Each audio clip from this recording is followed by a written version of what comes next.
حامد نژاد صاحبی.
که پای ابسولوتی حلیش من لیوانم لبریز شده که واسه ما چه در دفاع لبخیز کنه. چرا تک نشستی دافی من چیم؟ اگه با من نرستی از دست میرم. میخوام امشب دوخی تو رو جادوت کنم که تو هم برسیم بریم تو اتاق بدم مشت ماله بذار سر روشونم اگه خواب نیستی هیچی دافه تا بیستی. علی بریم تو اتاق ببین تب دارم. نه این احساسو همه امشب دارن. چقدر اشوه میاد چقدر رشوه میاره دیگه مردم پیرهن مشکی بیاره. بیا پیشم تو با سعی تو رو میخواد دافی منو میخواد اینو بفهم من نگاه بیا پیشم دوباره بیا پیشم دوباره.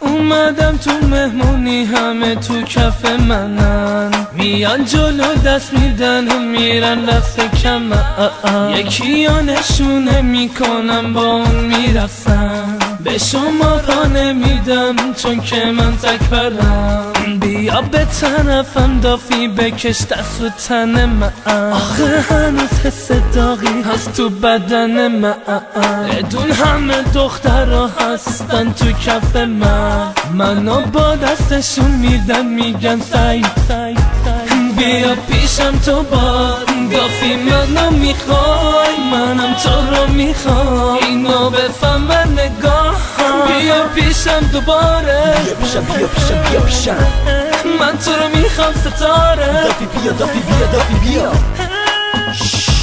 عجب سکوتی مثل طاووس دارم اگه بام رقصیدی پس خوش به حاله.